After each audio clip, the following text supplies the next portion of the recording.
السلام علیکم بچوں، ہم پڑھ رہے تھے اردو سیکنڈ ایئر کا مجھے میرے دوستوں سے بچاؤ۔ یہ ایک نثر اور مزاحیہ مضمون ہے۔ یہ راشد الخیری نے لکھا ہے اور راشد الخیری نے اپنے دوستوں اور احبابوں کی شکایت، طنزیہ اور مزاحیہ شکایت اس میں درج کی ہے۔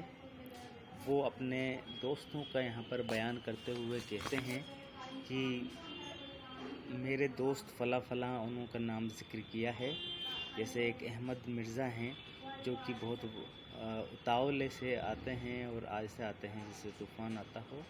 اس کے بعد ایک ان کے دوسرے دوست ہیں، اسی طرح تیسرے دوست ہیں۔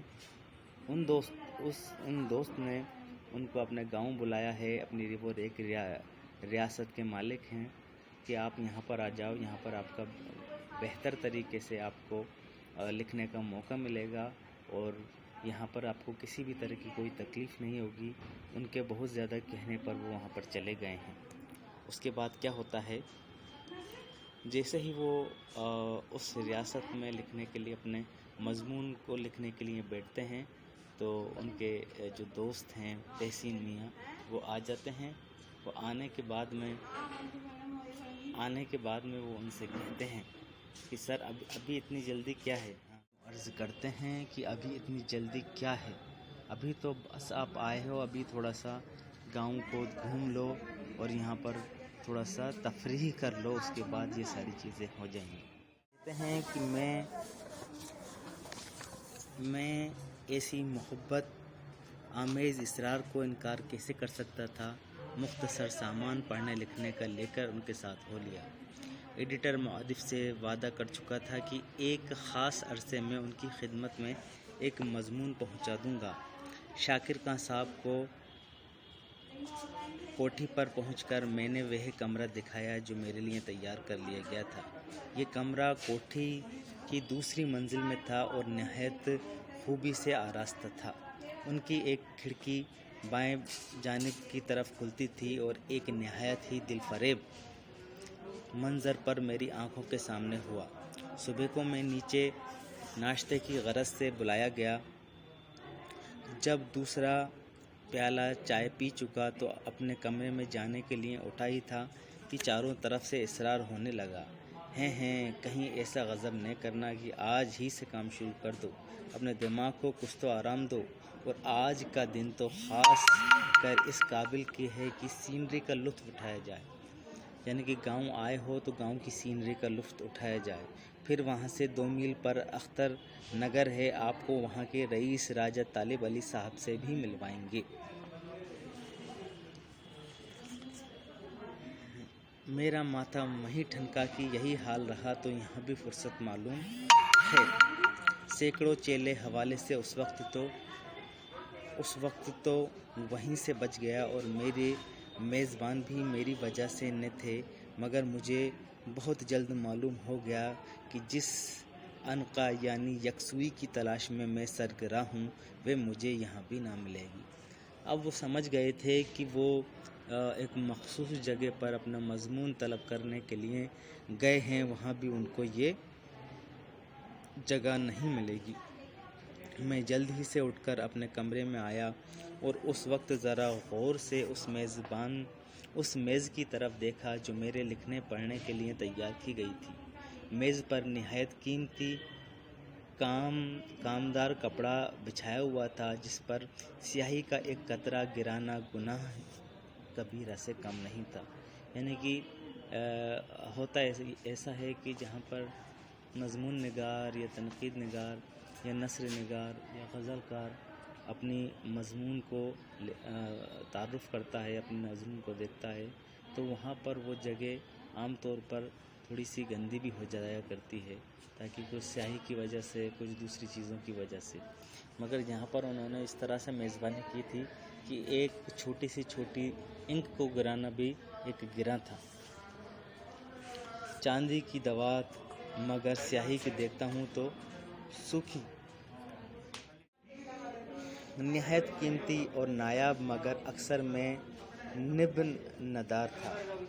حاجب کی غذا ایک مخملی جلد کی تیار کی، مگر لکھنے کا کاغذ کا پتہ نہیں۔ کسی طرح بہت سا اعلیٰ درجے کا بیش قیمتی سامان میز پر تھا، مگر اکثر اس میں سے میرے کام کا نہیں، اور جو چیزوں کی ضرورت تھی وہ موجود نہیں تھی، مگر اکثر اس میں سے میرے کام کا نہیں۔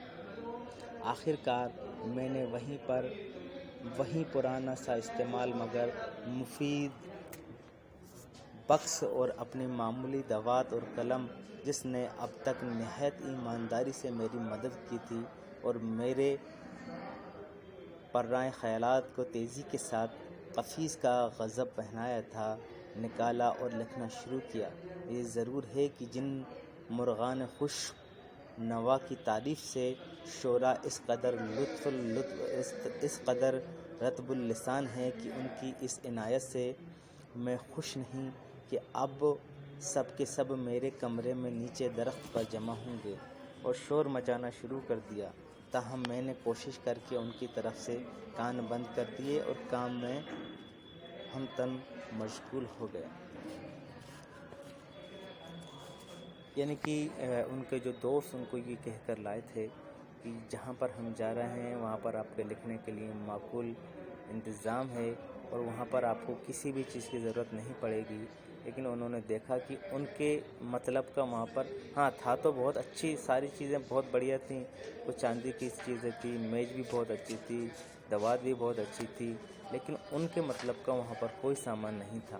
تو وہ پریشان ہو گئے اور آخر کار ان کے بکس جہاں پر جس چیز سے وہ لکھتے ہیں وہی کام آئی، اور لیکن جیسے ہی انہوں نے لکھنا شروع کیا تو اور جو دوسری چیزیں ہیں، آس پاس کی چیزیں ہیں، مرغ ہیں، انہوں نے شور مچانا شروع کر دیا۔ تن تن تتنا چھین تن تن تن تن تن میں ایسا مصروف تھا کہ دنیا اور ما فہیمہ کی خبر نہ تھی۔ لکھنے میں وہ اس طرح سے مصروف تھے، یکا یک یعنی ایکا ایک اس تن تن نے چونکا دیا۔ یہ کیا ہے؟ فوہ اب میں سمجھا کہ میرے کمرے کے قریب شاکر خان صاحب کے چھوٹے بھائی کا کمرہ ہے، انہیں موسیقی میں بہت دخل ہے، اس وقت ستار کا شوق فرما رہے ہیں، بہت خوب بجا رہے ہیں۔ حالانکہ وہ ستار تو بہت خوب بجا رہے تھے، مگر لکھنے والوں کے لیے یہ ساری چیزیں مفید نہیں ہوتی اور یہ ساری پریشان کن چیز ہوتی ہیں جن سے وہ ان کو یکسوئی ان کو نصیب نہیں ہوتی۔ جو ان کے شاکر میاں کے چھوٹے بھائی ہیں وہ ستار بجا رہے ہیں اور وہ گا رہے ہیں، اس کی گلی سے ایک کیوں نکھتی زلف لائی کیوں، مجھ کو صبا سے ہے امید، آہا مجھ کو صبا سے ہے امید، مجھ سے صبا کو کیا غرض۔ واہ واہ سبحان اللہ، کیا غزل چھیڑی۔ حالانکہ ان کی جو غزل تھی وہ ستار کے ساتھ جس غزل کو گا رہے تھے وہ بہت عمدہ تھی، مگر ان کو اس مضمون کو لکھ کر ایڈیٹر کو دینا تھا، اس وجہ سے ان کا من اس غزل میں نہیں لگ رہا تھا۔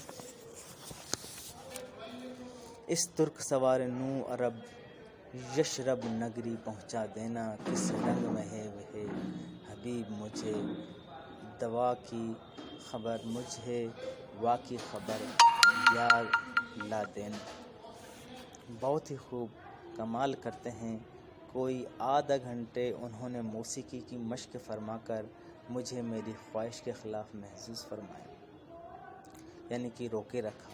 پھر کسی وجہ سے وہ اپنے کمرے سے چلے گئے اور خاموشی طاری ہو گئی، تو پھر مجھے اپنے کام کا خیال آیا، یعنی کہ وہ مضمون نگار بھی ان کی غزل اور ان کے ستار میں اس طرح کھو گئے کہ ان کو اپنا مضمون لکھنا بھی یاد نہ رہا۔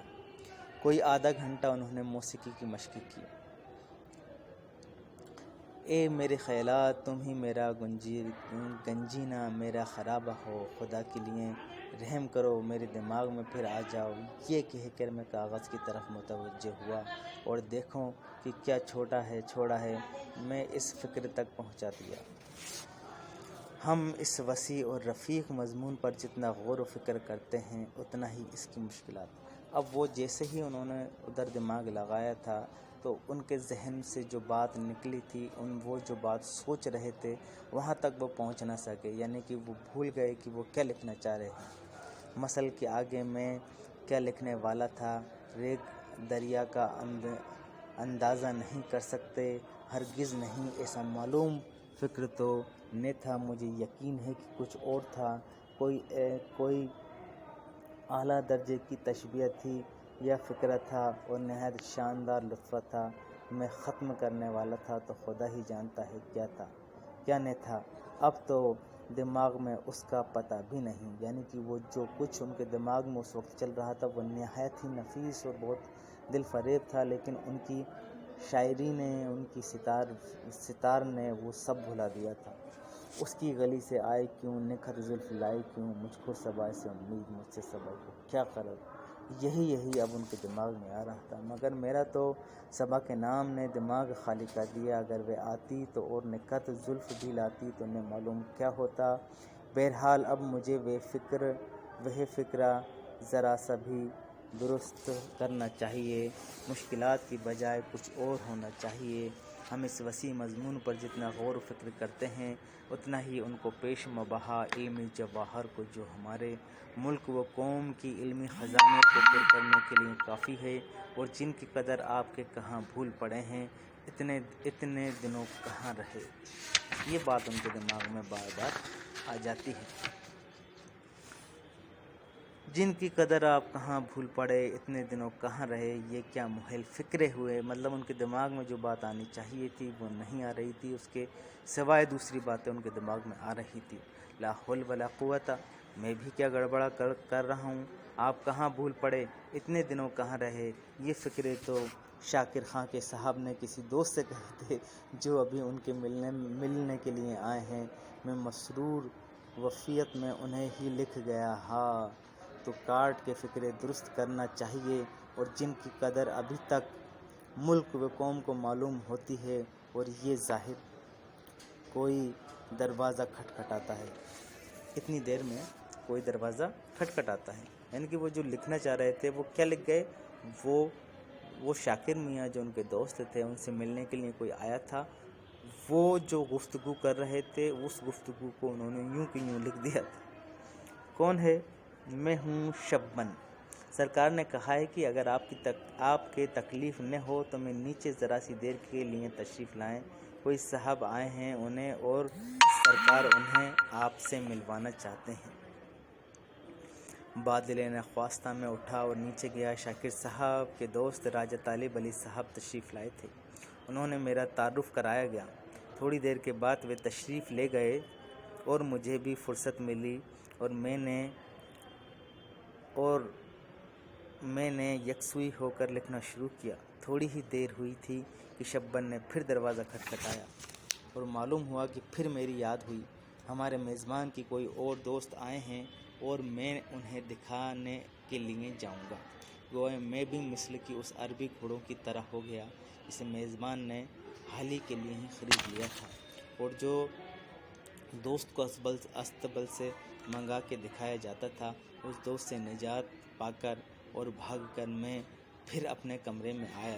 خیالات غائب ہو گئے تھے، فکرہ دور ہو گیا تھا، پھر بنا پڑا طبیعت اچاٹ کھا گئی۔ ہرگز وقت بیٹھا، ہرگز ہزار دقت بیٹھا اور لکھنا شروع کیا۔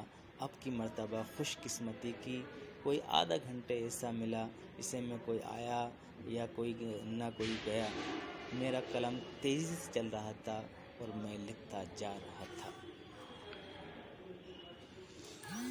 یہ ہوئی ان کے دوست کی داستان۔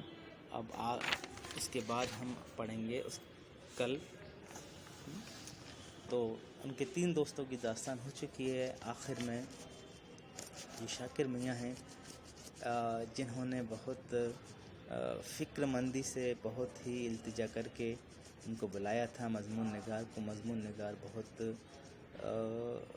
یہ سوچ کر گئے تھے کہ مجھ کو وہاں پر فرصت ملے گی اور ایکانت میں ایسی جگہ پر میں بہت اچھا لکھ پاؤں گا، لیکن یہاں تو کچھ دوسری ہی بات پیش آئی تھی۔